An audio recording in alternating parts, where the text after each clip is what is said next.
வடமாநில மக்களை ஏமாற்றும் பாஜகவின் டப்பா தமிழ்நாட்டில் வேலை செய்யாது என்று பிரதமர் மோடிக்கு முதலமைச்சர் மு.க.ஸ்டாலின் பதிலடி கொடுத்துள்ளார்.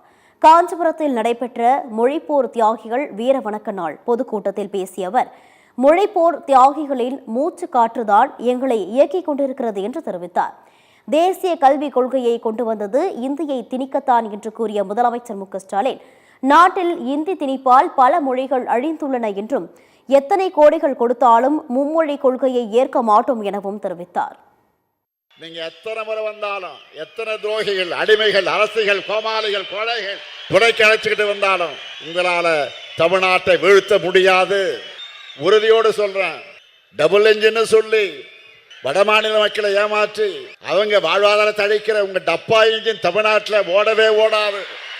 தொடர்ந்து பேசிய முதலமைச்சர் மு.க.ஸ்டாலின், நான் கேட்ட கேள்விகளுக்கு பிரதமர் மோடி ஒரு பதில் கூட சொல்லவில்லை என்று கூறினார்.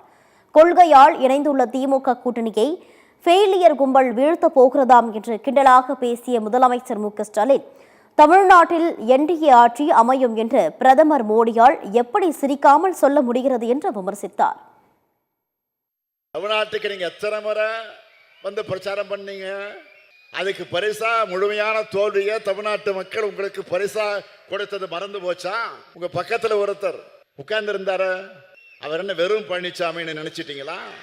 சாதா பழனிசாமி அல்ல, தி கிரேட் 10 தோல்வி பழனிசாமி. 2019 இருந்து எல்லா தேர்தலையும் தோல்வியை தவிர எதுவும் காணாத மாவீரர். இப்படி ஒரு ஃபெயிலியர் கும்பலை சேர்ந்து கொள்கையால இணைந்திருக்கக்கூடிய திமுக கூட்டணியை வீழ்த்த போறாங்களாம். தமிழ்நாட்டை என்டிஏவை வளர்க்க போறாங்களாம். என்டிஏ அரசு வரப்போகுதான், வளர்க்க பாடுபட போகுதான். இது எப்படி பிரதமரால் சிரிக்காம சொல்ல முடியுது?